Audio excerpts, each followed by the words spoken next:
तो विश्वकर्मा ने महर्षि दधीचि की अस्थियों से वज्र का निर्माण किया।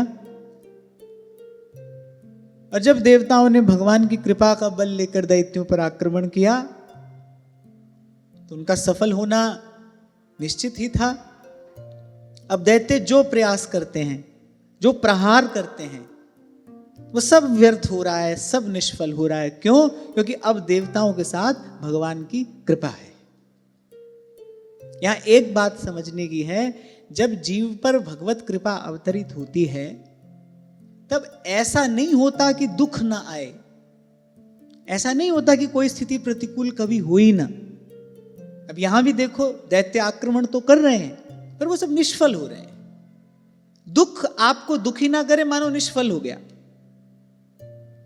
दुख आया पर उसने आपको दुखी नहीं किया तो वो निष्फल ही तो हुआ, निष्प्रभावी हो गया ना। तो जब भगवान की कृपा होती है तो समझना चाहिए कि ऐसा नहीं होता है कि दुख ही नहीं आए, प्रतिकूलता ही नहीं आए। दुख प्रतिकूलता तो अपने समय पर आती है, जीव अपना प्रारब्ध लेकर आया है। लेकिन जब भगवान की कृपा का बल होता है, जब भगवत कृपा के आश्रय में जीव होता है, तब सुख दुख दोनों ही उसको प्रभावित नहीं करते।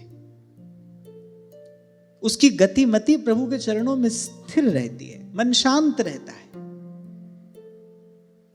एक संत के मुख से मैंने सुना था, वो कहते थे कि जीवन में भयंकर कष्ट आए, अत्यंत प्रतिकूल परिस्थितियां आई, पर गुरु की कृपा से हमको किसी का भी अनुभव नहीं हुआ। ऐसा लगा कि जैसे कोई भी हमको छू नहीं पाया। बड़ा विकट समय देखा हमने, अत्यंत प्रतिकूल परिस्थिति,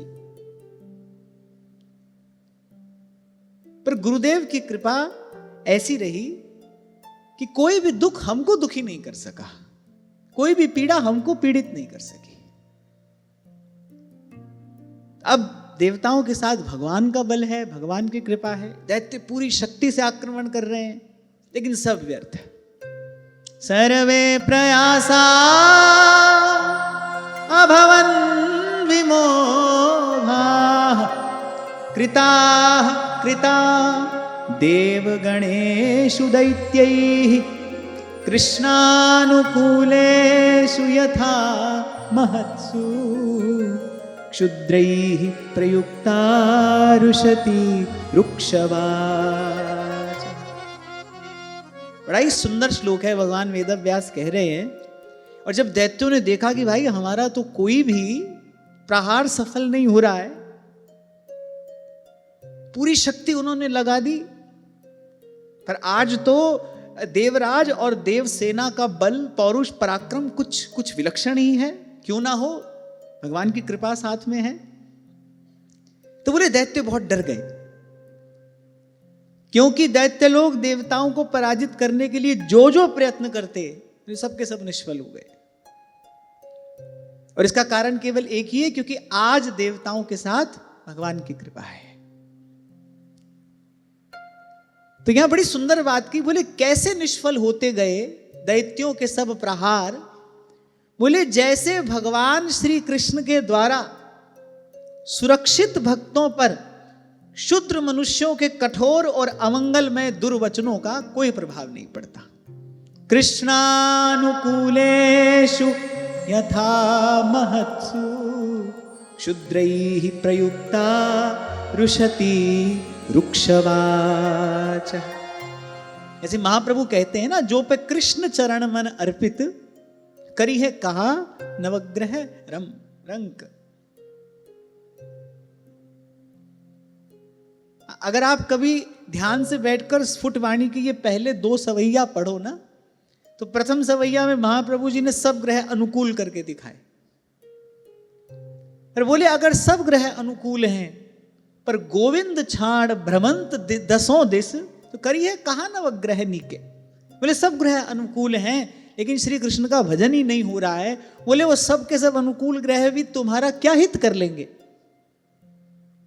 वो बेचारे तुम्हारा क्या हित कर पाएंगे अगर श्री कृष्ण का भजन ही नहीं हो रहा है। और दूसरी ओर का सब ग्रह प्रतिकूल हैं, सब प्रतिकूल।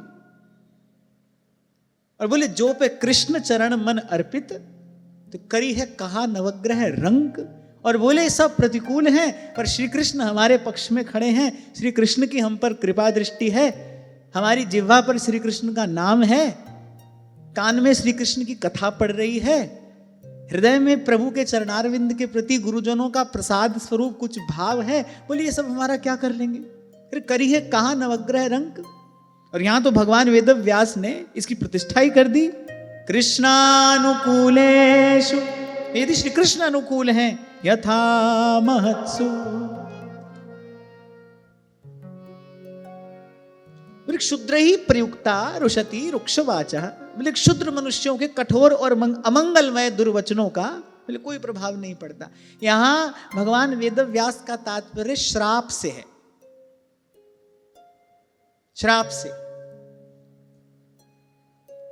अच्छा, यहां पर कहा क्षुद्र ही, क्षुद्र बोले एक बात स्मरण रखना कि महान व्यक्ति कभी दुर्वचन कह ही नहीं सकता। जो श्रेष्ठ है, जो महानता को उपलब्ध हो गया है, बोले वो कभी किसी को दुर्वचन नहीं कहेगा। जो दुर्वचन कह रहा है क्षुद्र है, क्योंकि क्षमा बड़न को चाहिए, छोटन को अपराध। अगर क्षमा नहीं कर सकते फिर काहे के बड़े हो? फिर आपका बड़प्पन नहीं है। अगर आपके पास क्षमा नहीं है, शील नहीं है, अगर आपके व्यक्तित्व में औदार्य नहीं है, उदारता यदि नहीं है, फिर काहे का बड़प्पन है? मंदिर के गुंबद पर बैठने से थोड़ी कौवा हंस होता है। हंस अपने गुण से हंस है, उसके पास शीर नीर का विवेक है, वो अपने गुणों से हंस है। तो यहां कहा कि जो किसी को दुर्वचन कह रहा है, बोले वो क्षुद्र है। लेकिन यदि भगवान अनुकूल हैं, बोले ऐसे क्षुद्र जनों के दुर्वचनों का, कठोर वचनों का बोले भक्तों पर कोई प्रभाव नहीं पड़ता। तभी सूरदास जी कहते हैं, जाको मनमोहन अंग करे, वाको केस खसे नहीं सिरते, वाको केस खसे नहीं सिरते, जो जग बैर परे, जो जग बैर परे, जाको मनमोहन अंग करे। बड़ा सुंदर पद है। सूरदास जी कहते हैं, हिरण्यकश्यप परहार थक्यो।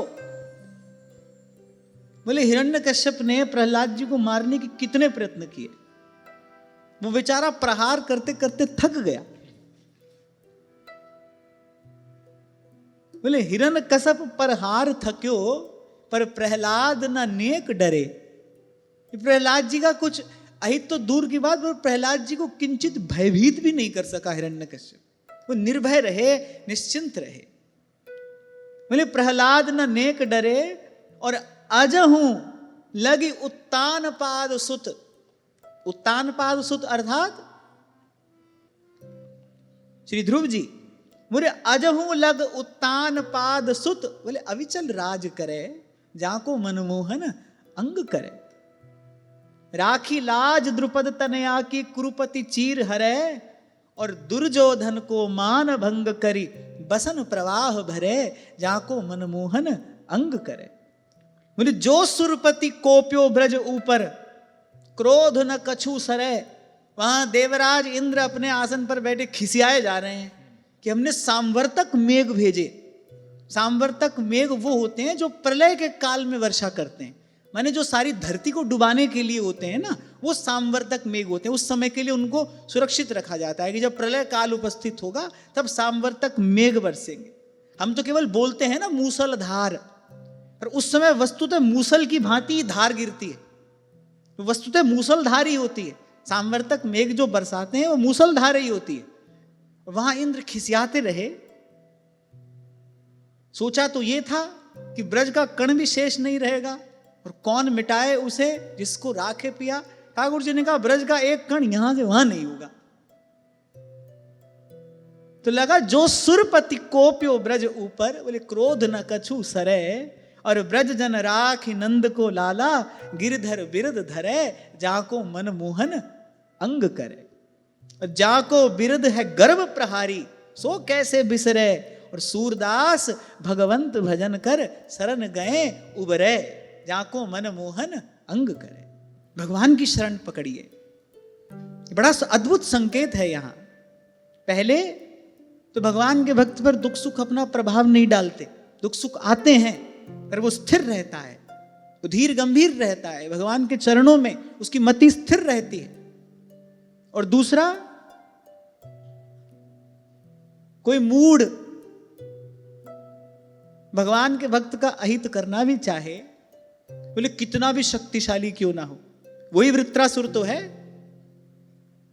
जिसने कुछ काल पहले देवताओं को संत्रस्त कर दिया था, देवताओं से देवलोक छीन लिया, उनके सब अस्त्र शस्त्र निगल गया, उनको श्रीहीन कर दिया, भिक्षुक के समान द्वार द्वार भटकने को विवश कर दिया। ये वही वृत्रासुर तो है, साधारण बलशाली नहीं है वो भी एक महान तपस्वी ऋषि के तप से उद्भूत है, तो उसकी शक्ति भी साधारण नहीं है। पर अब जब भगवान की कृपा साथ में है, अब जब सिर पर भगवान का वरद हस्त है, अब जब देवताओं ने रख दिया अपना मस्तक भगवान के चरणों में, अब निश्चिंत हो गए, अब निर्भय हो गए। अब निर्बल देवताओं का बल भगवान बने हैं, अब भगवान के बल के सामने कौन टिकेगा। ये तो ठीक है हम निर्बल हैं, पर सुनेरी मैंने निर्बल के बलराम, भगवान निर्बल का बल बनने को तैयार हैं, भगवान निर्धन का धन बनने को तैयार हैं। ऐसी निर्बलता और ऐसी निर्धनता तो उत्सव मनाने योग्य है, जो भगवान के चरणों तक ले जाए। ऐसा अभाव तो बड़ा सुंदर है, जो अंत में भगवान के चरणों की प्राप्ति करा दे। और ऐसा बड़प्पन किस काम का, जो भगवान से ही दूर रखे, भगवान से ही विमुख रखे। सूरदास भगवंत भजन करी, सूरदास भगवंत भजन करी।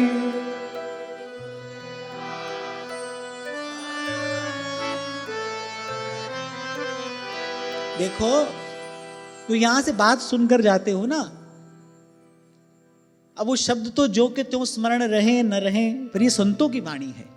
ये मैं इसलिए आपसे गवाता हूं कि ये शब्द आपको स्मरण रह जाएं। इन्हीं शब्दों के द्वारा ही अपने मन को प्रबोध देना है, इन्हीं शब्दों के द्वारा अपने सोए मन को जगाना है, इन्हीं शब्दों के द्वारा अपने मन को सन्मार्ग पर चलाना है। सूरदास भगवंत भजन करी, सूरदास भगवंत भजन करी। शरण गए उबरे, शरण गए उबरे, मनमोहन अंग करे, जाको मनमोहन अंग करे, जाको मनमोहन अंग करे। वाको केस खसे नहीं सिर ते, वाको केस खसे नहीं सिर ते। जब आए ना प्रतिकूल परिस्थिति, तो अपने मन को ये शब्द सुनाना। ये किसी संत की वाणी है, इसमें भगवान छिपे हैं, इसमें भगवान की शक्ति निहित है। ताको केस खसे नहीं सिर ते, ताको केस खसे नहीं सिर ते। जो जग बैर परे, जो जग बैर परे, मनमोहन अंग करे, जाको मनमोहन अंग करे, जाको मनमोहन अंग करे। तो सूरदास हरि शरण ताकिए और इसमें देर मत करिए, नहीं तो भाई अपनी सुरक्षा के लाख इंतजाम कर लो, न माया से कोई बचा है, न काल की प्रहार से। सर्वथा सुरक्षित रहने की विधि तो यही है। यही वो स्थान है जहां किसी की पहुंच नहीं है, जहां पर आकर प्रारब्ध भी अपने हाथ जोड़ लेता है, प्रारब्ध भी अपने हाथ जोड़ लेता है। भगवान श्री कृष्ण के भक्त का भगवान स्वयं कह रहे नमे भक्त प्रणश्यति, राखों ताई प्राण की नाई, अभयम सर्वभूतेभ्यो ददाम्ये तद व्रतम मम। भगवान कह रहे मेरा व्रत है अभयम सर्वभूतेभ्यो। और अगर निर्भयता निश्चिंतता नहीं आई है अभी जीवन में, तो समझ लेना अभी हम शरणागत नहीं हुए। प्रभु के भक्त को कैसा भय है भाई, उसको कैसी चिंता है। क्या साधारण बात है भगवान की भक्ति का हृदय में आ जाना। अनेक जन्मार्जितम पुण्यम कृष्ण भक्ति प्रजायते, और भक्ति स्थिर हो जाए कोई साधारण बात है। अरे जन्म जन्म की यात्रा को मानो विश्राम मिल गया। तो अगर भय और चिंता है तो देखना कहीं हमसे चूक हो रही है, अभी शरणागत हुए नहीं। भगवान का द्वार तो खुला है, हमारी ओर से ही देरी भी है और हमारी ओर से दूरी भी है। इसलिए महाप्रभु ने कहा हरि पद भज न विलंब कर, अविलंब भगवान की शरण में जाइए। गया सो गया, समय जो गया सो गया, जो हाथ में है उसकी संभाल हम कर लें। और जीवन की संभाल, जीवन की डोर जीवन धन के हाथ में दे दो, यही जीवन की सबसे सुंदर संभाल है। ये जो जीवन की डोर है ये जीवन धन के हाथ में दे दो। अभी कुछ दिन पहले हम बात कर रहे थे ना, श्री कृष्ण ने अर्जुन के रथ की डोर अपने हाथ में ली नहीं, अर्जुन ने अपने रथ की डोर दी, आप पकड़िए इसको। हाँ, पर प्रभु की बढ़ाई ये है, वासुदेव की बड़ी बढ़ाई, प्रभु का स्वभाव ये है, प्रभु की उदारता ये है कि अगर अर्जुन ने कहा कि मेरे रथ के सारथी बन जाओ, तो वो सारथी भी बन गए। इसी को देखते हुए महादेव ने कहा है उमा राम सुभाव जिन जाना, ताहि भजन तजी भाव ना आना। वो कब कह रहे हैं कि तुम हमको स्वामी ही बनाओ। अरे वो तो भक्तों के सेवक बनने को भी तैयार हैं। और तैयार क्या है, भक्त की सेवा तो वो करते ही हैं, सदा ही करते हैं, वो तो भक्तों के सेवक हैं ही। तभी तो संत कहते हैं ऐसे प्रभु को छोड़कर अस प्रभु छाड़, बजही जे आना ते नर पशु बिन पूंछ बिसाना। वो बिना पूंछ के पशु हैं, बिना पूंछ सींग के पशु हैं वो। व्यास जी तो अपनी वाणी में कहते व्यास बहिर्मुख जो भयो, बोले सो सुत मूत कपूत अस प्रभु छाड़। तो इसलिए देर मत करिए, बिल्कुल मत सोचिए कि कहां हम हैं, हमसे कुछ हो पाएगा कि नहीं हो पाएगा। तो सूरदास हरि शरण ताकिए, सूरदास भगवंत भजन करी, सूरदास भगवंत भजन करी, शरण गए उबरे शरण गए उबरे, मनमोहन अंग करे जाको मनमोहन अंग करे। अगले पद में सूरदास जी कह रहे जाको हरि अंगीकार कियो, बोले ताके कोटि विघन हरि हरि के अभय प्रताप दियो। हिरण कसप परहार थक्यो, बेचारा थक गया। तो प्रहलाद न नेक डरे, क्यों? क्योंकि मति भगवान के चरणों में लगी है। वहां कैसा भय है, वहां कैसी चिंता है, वहां तो माया काल की गति नहीं है। अभी शायद गत सत्र में एक बालक ने पूछा था, बोले भूत दिखाई देता है, दिखता होगा, रात को सोया सोया डर जाता हूं, किसी को कहने में भी संकोच होता है, आपसे कह रहा हूं क्या करूं, आप जो कहोगे वही करूंगा। क्यों? क्योंकि डर लगता है अगर माता पिता को कहा तो किसी झाड़ फूक वाले के पास न ले जाए, वहां नहीं जाना है, सत्संग सुनता हूं, तो आप जो कहोगे वो करूंगा।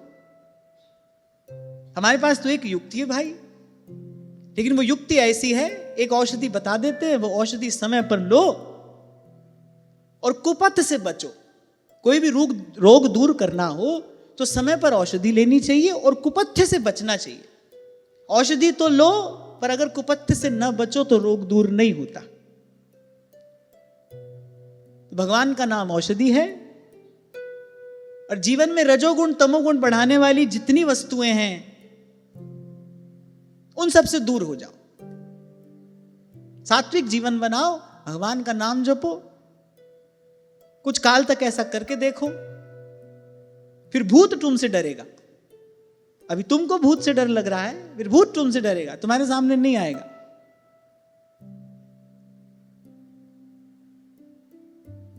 मैंने बताया था ना आपको, किसी ने मुझसे कहा आपने भूत देखा है? मैंने कहा ना हमने देखा है, ना हम कभी देख पाएंगे। भूत हमारे सामने आएगा कैसे? भूत कैसे आएगा? हाँ, भूत ने हमको देखा होगा, पर भूत होता है क्योंकि भगवान ने कहा है गीता में, जो भूतों को भजते हैं भूतों को पाते हैं। ये तो भगवान की वाणी है। भूत होता है और हमने नहीं देखा, और हम कभी देखेंगे भी नहीं, क्योंकि भूत सामने आएगा कैसे? आ नहीं सकता। जब तक भगवान की कृपा है, जब तक संतों गुरुजनों की कृपा से जिह्वा पर भगवान का नाम है, तब तक भूत कैसे आएगा? तो डरो मत, घबराओ मत, भगवान का नाम जपो। हाँ, अपने जीवन से रजोगुण और तमोगुण घटाओ। आसुरी वृत्तियां तब तक नहीं रह सकती जीवन में जब तक आप उनको रहने के लिए स्थान ना दो। मन दुर्बल कब होता है? विषय वासना, राग द्वेष ईर्ष्या, ये मन को दुर्बल बनाते हैं। फिर कभी कभी दुर्बलता इतनी अधिक हो जाती है कि ये सब वस्तुएं आप पर प्रभावी होने लगती हैं। आपने जो बताया दिखाई पड़ता है, माने कहीं ना कहीं आपका मन दुर्बल है, नकारात्मक को ग्रहण करने की वृत्ति अधिक है। और ये सब किस लिए है? इसके मूल में रजोगुण और तमोगुण है। सात्विक आहार लो, अपना आहार विहार जो है वो शुद्ध पवित्र रखो, प्रातःकाल उठकर सूर्य भगवान का दर्शन करो, उनको प्रणाम करो, रात को सो तो भगवान से प्रार्थना करके सो, भगवान नाम का आश्रय लो। देखो कहीं भूत नहीं है, आ ही नहीं सकता भूत सामने।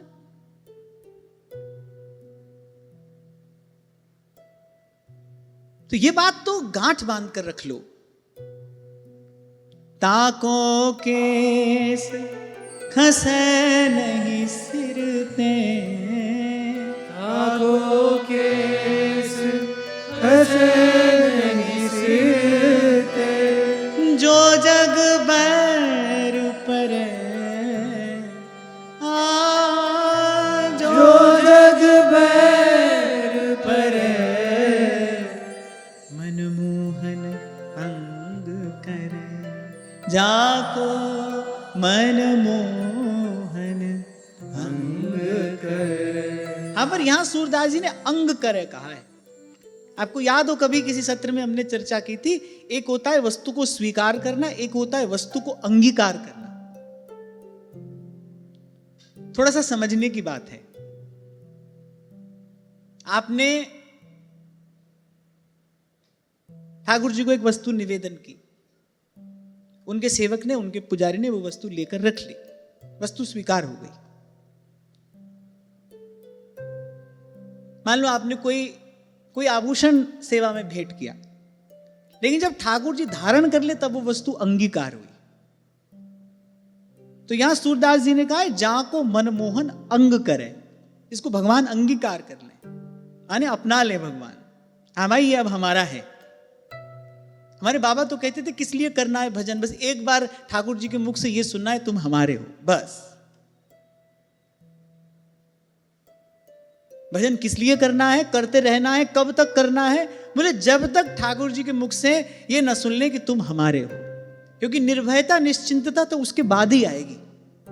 ठाकुर जी एक बार अंगीकार कर ले, जहां को मन मोहन अंग करे। कोई लक्ष्य होना चाहिए ना, ये सब कर रहे हैं किस लिए? एक लक्ष्य होना चाहिए। लक्ष्य आपको प्रेरित प्रोत्साहित करता है। भाई अभी पहुंचे नहीं, वहां पर पहुंचे बिना रुकना नहीं है। घर से निकलते हो कहीं पहुंचने के लिए, तो जब तक वहां पहुंच नहीं जाओ तब तक गाड़ी से उतरते नहीं, उतरा नहीं जाता, वहां पहुंचकर ही उतरना है। ऐसे ही अपना एक लक्ष्य हो, भाई जब तक इन कानों से सुन नहीं लेंगे, ठाकुर जी सन्मुख मंद मंद मुस्कुराते हो, और इन कानों से जब तक भगवत वाणी सुन न लें, जब तक प्रभु के वचन सुन न लें कि तुम हमारे हो, तब तक नहीं रुकेंगे। यही हमारा लक्ष्य है, क्योंकि हमारा काम तो इसके बाद ही बनेगा। नागरिया की सुधरेगी जब अखियां इत ही ढरेंगी, हमारी हरि तुम ही सुधरेगी। तो सूरदास भगवंत भजन करी शरण गए उबरे।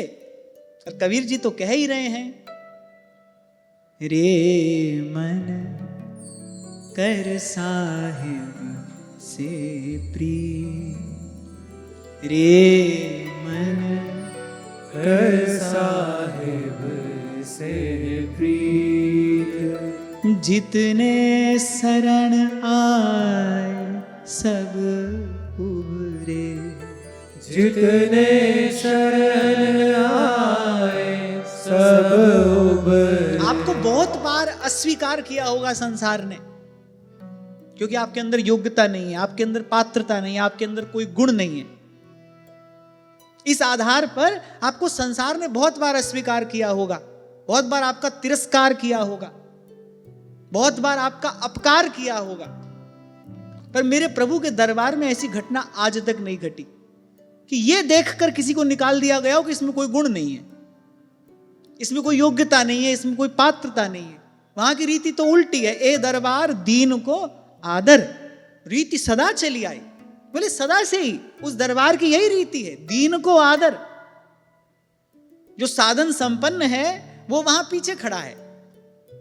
जब प्रभु आते हैं अपने दरबार में, जब भगवान का दरबार लगता है, तो जो साधन संपन्न है उनकी ओर प्रभु की दृष्टि नहीं जाती।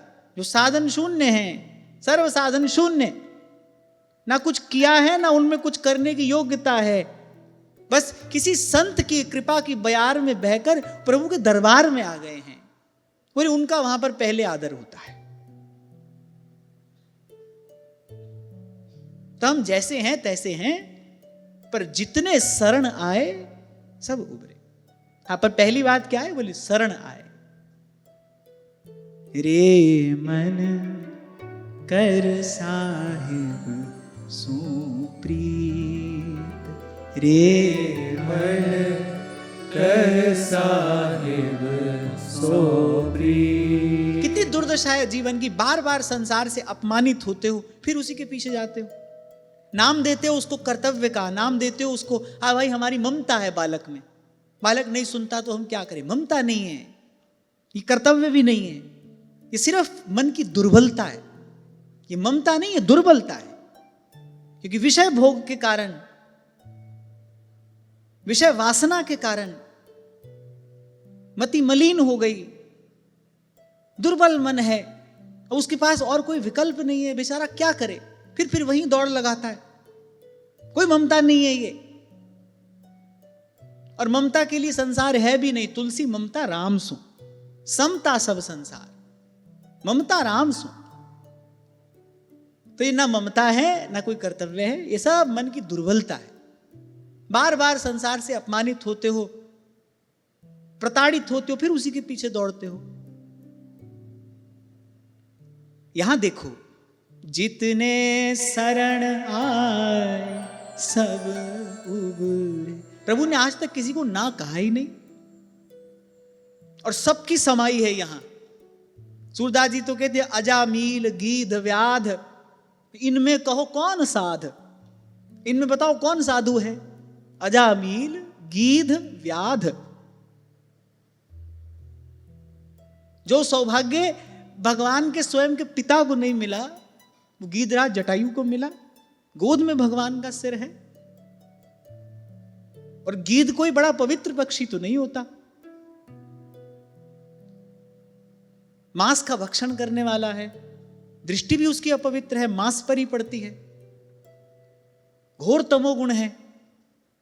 कहां गया ये सब। भगवान गोद में सिर लिए बैठे हैं। तो करिए अजामील, वो पाप कथा तो हमने पहले सुन ही ली। गीध व्याध, इनमें कहो कौन साध। बोले पंछी को पद पढ़ात गणिका सी तारी, दीनन दुख हरण देव संतन हितकारी। भाई बार बार सत्संग में आते हो, यहां बैठते हो, और सत्संग कल्प तरु है। कल्प तरु से जो मांगा जाए वो प्राप्त होता है। इस कल्पतरु की छांव में आकर रोज बैठते हो भगवान की कृपा से, एक ही बात बस इस कल्पतरु से कहनी चाहिए, ये मन बुद्धि भगवान में लग जाए, जैसा लगना चाहिए ना वैसा लग जाए बस। सब तालों की एक चाबी है, सब रोगों की एक औषधि है, ये मन भगवान में लग जाए, ये बुद्धि भगवान में लग जाए। कहीं भागने की आवश्यकता नहीं है, जो करने का कार्य है वो करिए और अविलंब करिए, देर मत करिए। हरि पद भज न विलंब कर।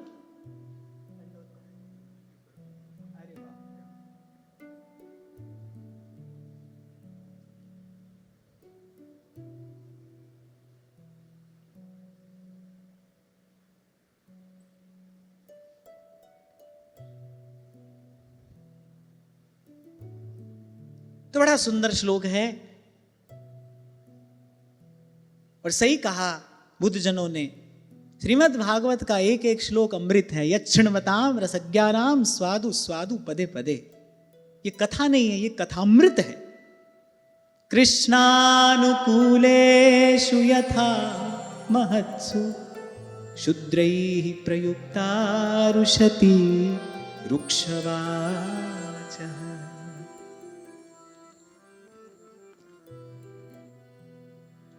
और हम भगवान के हैं, इसीलिए कभी उस शुद्र स्तर पर नहीं उतरना। यहां परोक्ष रूप से यह बात कही गई, जो किसी के लिए अमंगलमय दुर्वचनों का प्रयोग कर रहा है वो क्षुद्र है। भगवान वेदव्यास की दृष्टि में वो क्षुद्र है, भले कितना बड़ा तपस्वी क्यों ना हो, पर वो क्षुद्र कार्य कर रहा है, वो क्षुद्र है। इसलिए जीवन नहीं मिला है, ये श्वासों की अमूल्य संपत्ति इसलिए नहीं मिली है। अरे प्रभु के स्वभाव का पुनः पुनः विचार करो। इसीलिए ये सब बात मैं आपको निवेदन कर रहा हूं। हम सोचे ना कि कभी भजन से अपने आप को भगवान के योग्य बनाएंगे, ऐसा नहीं होगा कभी। अयोग्य को ही स्वीकार करते हैं प्रभु, यही उनकी प्रभुता है, यही उनकी भगवत्ता है, यही उनकी बड़ाई है। सूरदास जी कह रहे वासुदेव की बड़ी बड़ाई। जैसे वो बड़े हैं ऐसे उनकी बड़ाई भी बड़ी है, यही उनकी उदारता है, यही प्रभु के स्वभाव का सौंदर्य है, उनका औदार्य उनका सौंदर्य है। जितने शरण आए सब उबरे। ऐसी उनकी रीत, अपनी अपनी रीति से ही तो प्रत्येक व्यक्ति कार्य करता है ना। बोले प्रभु की भी यही रीति है, कोई शरण में आ जाए तो फिर उसका त्याग नहीं करते। इसलिए श्री महाप्रभु जी ने कहा न विलंब कर, देर मत करो, क्योंकि कोई तैयारी तो करनी नहीं है। देर तो अपन तब करें ना जब हमको उसके लिए कोई तैयारी करनी हो, कोई तैयारी तो करनी नहीं। बस यहीं से कहना शुरू कर दो, श्री हरिवंश चरण शरणम, आपकी शरण में है। यही शरणागति मंत्र है, आपकी शरण में है। और बोले प्रभु ने अंगीकार कर लिया। बोले फिर ये कहा स्पष्ट, बोले श्री कृष्ण के द्वारा सुरक्षित भक्तों पर, जो भगवान के द्वारा सुरक्षित हैं। अब भाई जो करे करता रहे, को निंदत को बंदत, वृथा बकत बहु तेरे। अब फिर जो करे करता रहे, हमको जहां पहुंचना था हम पहुंच गए।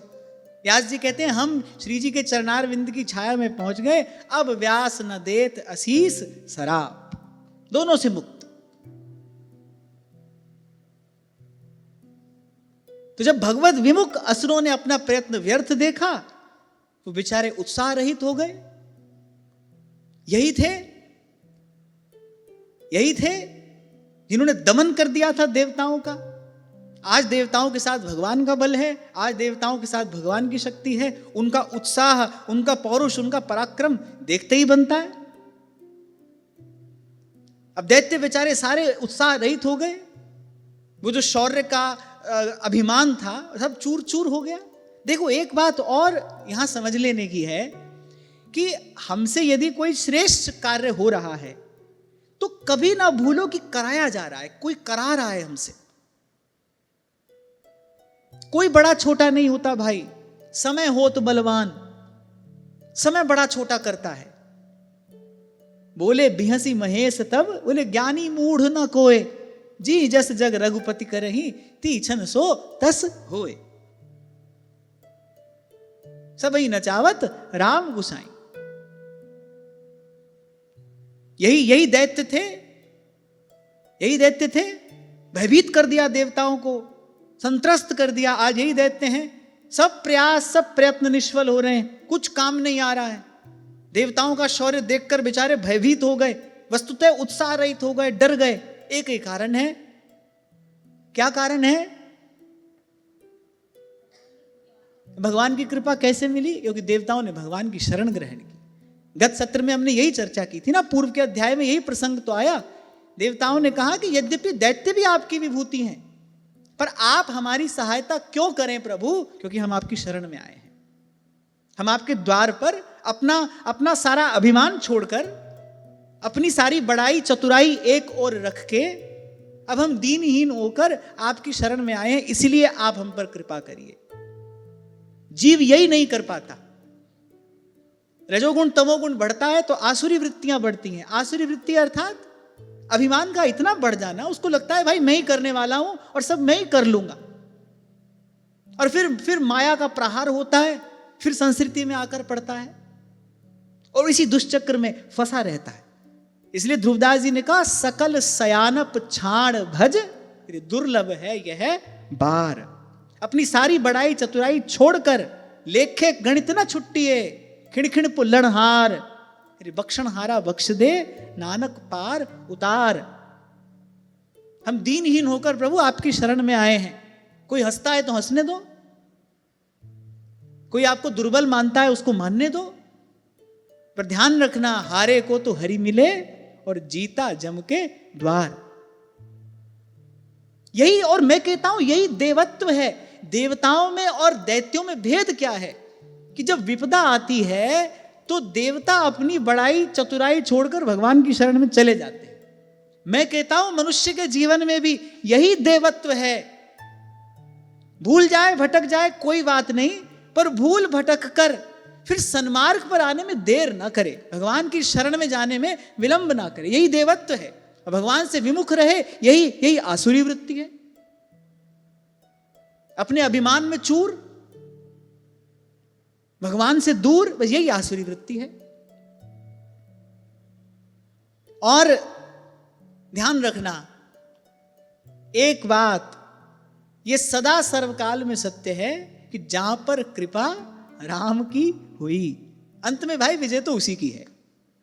बीच के खेल में कितनी भी उठापटक होती रहे, धूप छांव आती रहे, पर अंत में विजय उसी की है जिसके पक्ष में भगवान है, जिसको भगवान ने अंगीकार किया है, जो भगवान के द्वारा सुरक्षित है। अब जब वृत्रासुर ने देखा कि भाई सब असुर भाग रहे हैं, अत्यंत भयभीत होकर, सारी सेना तहस नहस हो गई, तितर बितर हो गई, तब वृत्रासुर हंसकर कहता है, अब यहां से बड़ी गंभीर वार्ता आरंभ होती है। आपको आश्चर्य होगा कि कितना अद्भुत ज्ञानी है वृत्रासुर। इसीलिए महाराज जी वैष्णवाचार्यों ने तो एक स्थान पर वृत्रासुर को वृत्रासुर कहना ही स्वीकार नहीं किया, उसको श्रीमद वृत्र कहा है। बोले ये असुर नहीं है। वस्तुतः कौन है ये तो हम आगे श्रवण करेंगे, पर आप देखो बड़ा अद्भुत ज्ञानी है। वो अपने भागते हुए दौड़ते हुए अपने असुर सेनानियों से क्या कहता है, जातस्य मृत्युर्ध्रुवेश सर्वतः प्रतिक्रिया यस्य न चेह क्लिप्ता लोको यशश्चाथ ततो यदीयमुं को नाम मृत्युं न वृणीत युक्तम। अरे क्यों भागते हो? मान लिया कि तुम पराजित हो रहे हो, पर भागते क्यों हो? इसमें संदेह नहीं कि जो जन्मा है उसे एक ना एक दिन अवश्य मरना पड़ेगा। इस जगत में विधाता ने मृत्यु से बचने का कोई उपाय नहीं बताया है। मृत्यु से बचने का एक ही उपाय है कि मृत्यु आने से पहले आप मृत्यु के पार पहुंच जाए। लेकिन यह होगा कैसे, कब? भगवत आश्रय से होगा और जीते जी होगा। मैं फिर कह दूं, आप सोचो मरने के बाद मुक्त होंगे, मरने के बाद कोई मुक्त नहीं होता। मरने के बाद तो जन्म लेना पड़ता है। मरने का एक ही फल है, जन्मना। और यदि भगवान का भजन नहीं किया तो जन्मने का भी एक ही परिणाम है, मरना। और जन्म मरने का एक ही फल है, फिर जन्मना। इसीलिए कबीर ने कहा, कबीरा जीते भेटिए मुए मिले ना राम। आंख खोलकर पढ़िए, कान खोलकर सुनिए, ध्यान देकर समझिए। कह रहे कबीरा जीते भेटिए मुए मिले ना राम। मरकर भगवान नहीं मिलते भाई, जीते जी मिलेंगे। क्यों? क्योंकि मिलने के लिए ही भगवान ने ये शरीर दिया है, ये साधन दिया है। लोहा माटी मिल गया, बोले लोहे को इतना जला दिया कि वो स्वाह हो गया, फिर पारसमणि हाथ आ भी जाए तो क्या करोगे? पारसमणि लोहे को ही तो सोना बनाएगी। जब तक शरीर है ना भाई, तभी तक तो साधन होगा। तभी महाप्रभु कहते हैं, अरे मानुष को तन पाए भजो ब्रजनाथ को, दर भी लेके मूढ़ जरावत हाथ को। मानुष को तन पाए भजो ब्रजनाथ को। मृत्यु से बचने का तो एक ही उपाय है। और यहां क्या कहा? बोले विधाता ने कोई उपाय नहीं बताया। और हां, ब्रह्मा जी के पास उपाय है भी नहीं। मृत्यु से बचने का तो एक ही उपाय है। आब्रह्म स्तंभ पर्यंतम सर्वम मायामयम जगत, सत्यम सत्यम पुनः सत्यम, हरेर नामैव केवलम। साधन को हरि भजन है, कै सतसंग सहाय। नहीं तो बोले विधाता ने मृत्यु से बचने का कोई उपाय नहीं बताया। कितनी भी अपनी सुरक्षा व्यवस्था कर लो, कितनी भी अपनी सुरक्षा व्यवस्था कर लो। एक बड़ा विश्व प्रसिद्ध गायक नर्तक था पश्चिम का, क्या नाम था? हाँ, मैं तो यहां से उसका नाम नहीं लूंगा। तो वो अपने साथ 100-200 डॉक्टरों की टीम रखता था। किस लिए?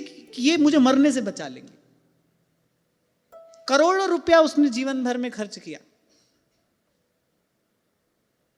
और भयंकर रोगों से ग्रस्त त्रस्त पीड़ित होकर मरा।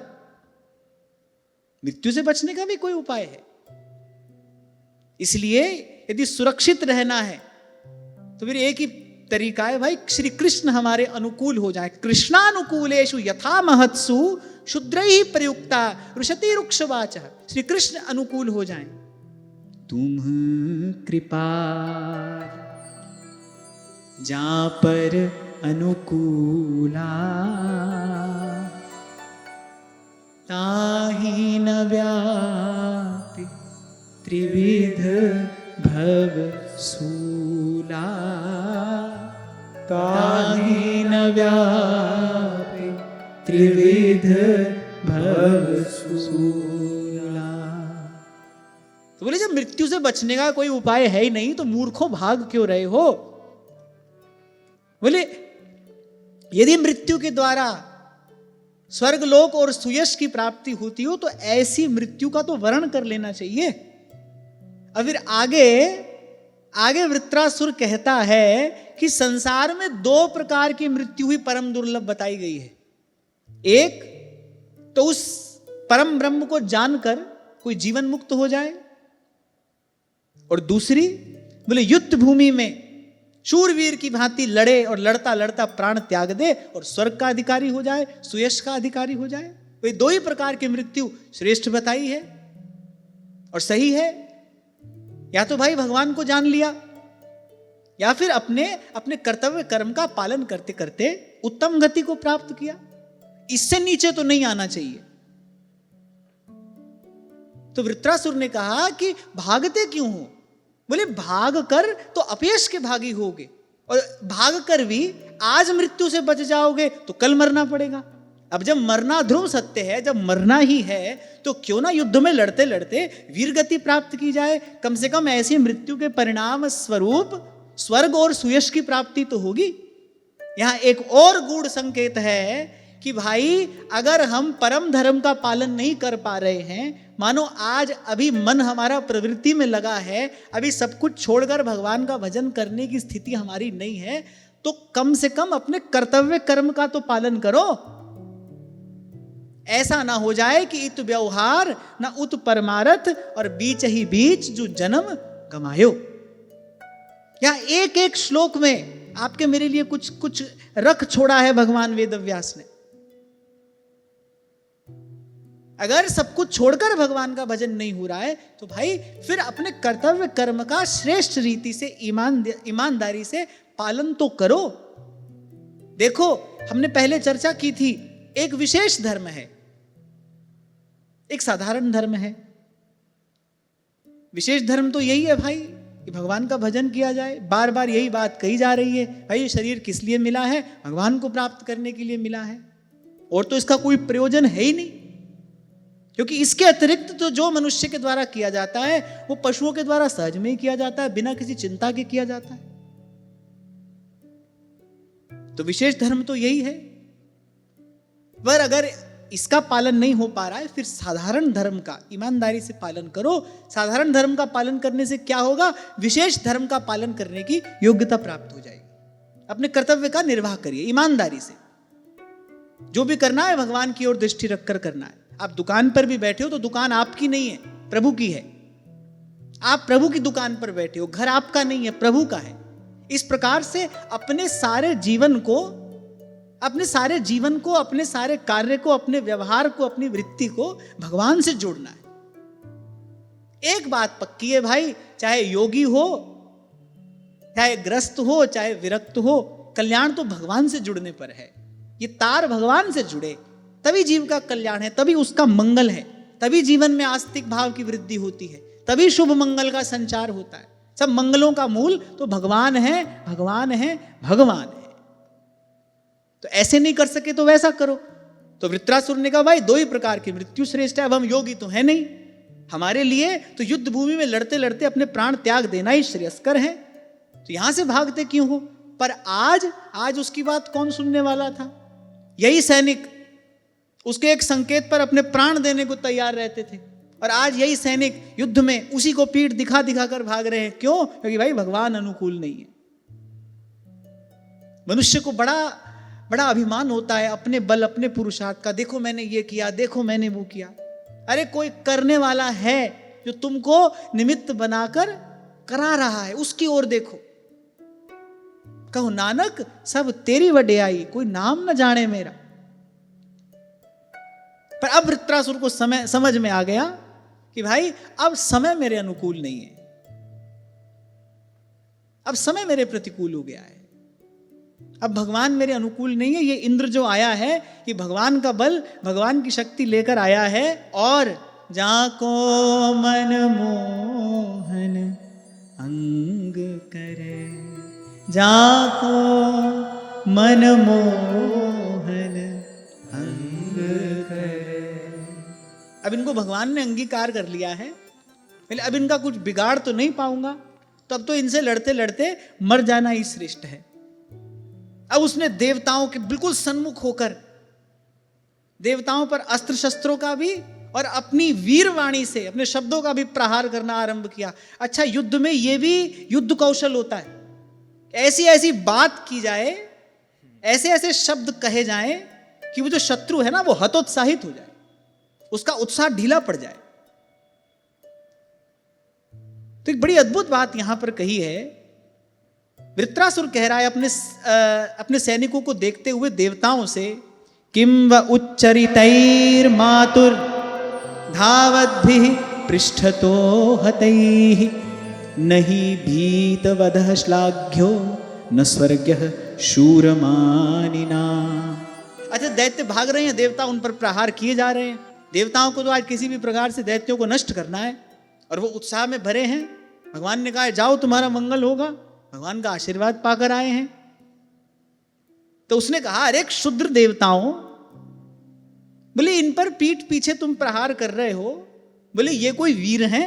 अपने ही सैनिकों के लिए कह रहा है, जो युद्ध भूमि को पीठ दिखाकर भाग रहे हैं, बोले वो कोई वीर हैं? बोले अरे ये तो अपनी माता के मलमूत्र स्वरूप हैं, बोले इनको मारने में तुम्हारा कौन सा यश होगा, इनको मारने में तुम्हारी कौन सी कीर्ति उज्जवल होगी।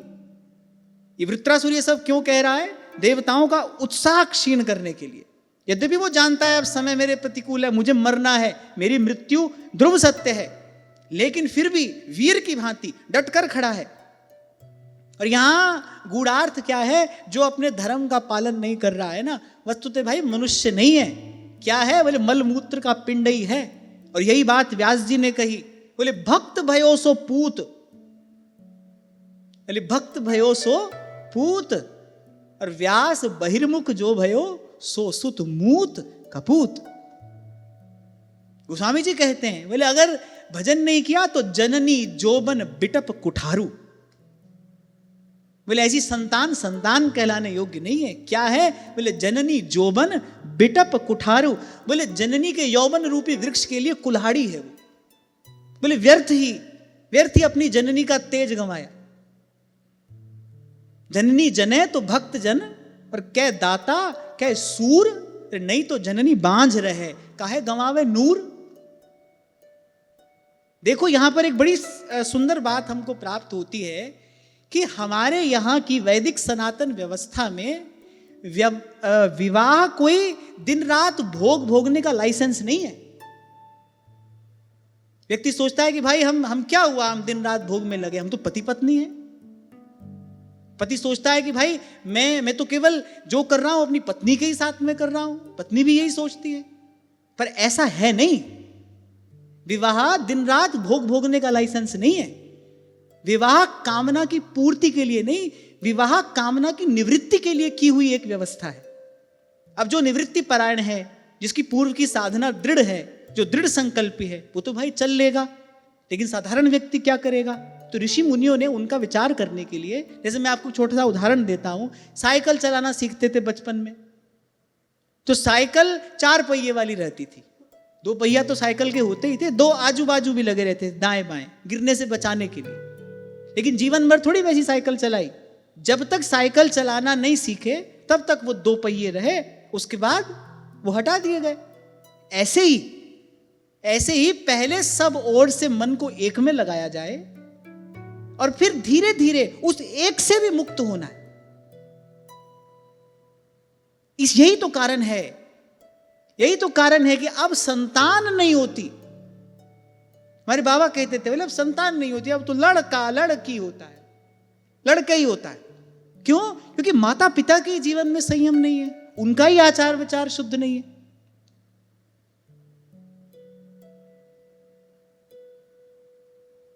तो ये एक बात समझने की है कि अगर ये जन्म जीवन पाकर जो करने योग्य कार्य था वो नहीं किया, वो फिर मनुष्य नहीं है। बोले मलमूत्र का पिंड है, मलमूत्र का ढेर है। मनुष्य जैसा दिखने से मनुष्य नहीं होता, उसमें मनुष्यत्व होना चाहिए। इसलिए भगवान शंकराचार्य कहते हैं, दुर्लभम त्रयमेवैतद् देवानुग्रह हेतुकम मनुष्यत्वम मुमुक्षत्वम महापुरुष संशय। बोले मनुष्य जैसा दिखना दुर्लभ नहीं है, मनुष्यत्व दुर्लभ है। मनुष्यत्वम मुक्षत्वम, और फिर मनुष्य जीवन पाकर वो जो आत्म कल्याण की इच्छा है, इस जन्म मरण के दुष्चक्र से मुक्त हो जाने की जो भावना है, वो और दुर्लभ है। और फिर सबसे दुर्लभ तो भाई किसी महापुरुष का आश्रय है, महापुरुष संशय।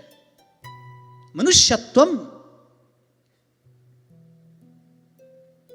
और जननी ने भी अगर भक्त दाता या शूर उत्पन्न नहीं किया तो फिर उसने व्यर्थ ही अपना नूर गंवाया। तभी कबीर ने कहा, नहीं तो जननी बांझ रहे काहे गंवावे नूर। विवाह किस लिए है? अपने जीवन को संयमित बनाने के लिए। कोई दिव्य आत्मा आपके माध्यम से इस संसार में आए, लोक मंगल का कार्य कर सके, ऐसा पवित्र संकल्प होना चाहिए माता पिता का भी। पर पवित्र संकल्प पवित्र हृदय की भूमि पर उद्भूत होते हैं ना। और वो जीवन की पवित्रता तो आज हमने अपने हाथ से खो दी। अच्छा, उसका कोई विशेष मूल्य भी नहीं है। अब हमारी दृष्टि में जीवन के आचरण की पवित्रता का कोई विशेष मूल्य नहीं है। बढ़िया दिखने चाहिए हम, बढ़िया होना आवश्यक नहीं है, बढ़िया दिखना चाहिए। ऐसा प्रदर्शन का युग आया है, जो किया जा रहा है किस लिए? केवल प्रदर्शन के लिए, केवल दूसरे को दिखाने के लिए। प्रदर्शन माने दूसरे को दिखाना। जो किया जा रहा है, भगवान की सेवा पूजा भी हो रही है तो किस लिए? क्योंकि वीडियो बनाकर, रील बनाकर उसको दिखाना है सारे संसार को। और किस लिए? तो यहां तीखा सा प्रहार किया है भगवान वेदव्यास ने। वृत्रासुर की वीरवाणी के माध्यम से कहलाया। बोले अरे ये जो युद्ध में पीठ दिखाकर भाग रहे हैं ये कोई वीर हैं, और इनको तुमने मार भी दिया तो तुमको कोई यश प्राप्त होगा? अरे मैं डटकर तुम्हारे सामने खड़ा हूं, मुझसे युद्ध करो। बोले ये कौन है? बोले ये जो अपने धर्म से च्युत हो गया। बोले वो मनुष्य कहलाने योग्य नहीं है। यहां सार की बात क्या समझने योग्य है? बोले जो अपने धर्म से च्युत हो गया है, अपने धर्म से नीचे गिर गया है, बोले वो मनुष्य कहलाने योग्य नहीं है। स्पष्ट कहा है। बोले ये तो अपनी माता के मल मूत्र हैं, इन पर क्या प्रहार करते हो? अब ये बात सुनकर हमको विचार करना चाहिए। अभी अभी हमने चर्चा की, या तो विशेष धर्म का पालन किया जाए या साधारण धर्म का। विशेष धर्म क्या है? भाई सब छोड़कर भगवान में लगे हैं, ये विशेष धर्म है। और वस्तुतः तो इसी के लिए जीवन मिला है। पर यदि उस विशेष धर्म के पालन की विशेष योग्यता, वो वैशिष्ट्य यदि आज हमारे पास नहीं है, तो कम से कम साधारण धर्म का तो ईमानदारी से पालन किया जाए। मैं बड़ी विनम्रता पूर्वक ये बात आज यहां पर कह रहा हूं कि अधिकतर आज व्यक्ति ऐसा ही दिखाई पड़ रहा है, ना उसके जीवन में व्यवहार सध रहा है, ना उसके जीवन में परमार्थ सध रहा है। दिशाहीन जीवन, दिशाहीन हो गया है।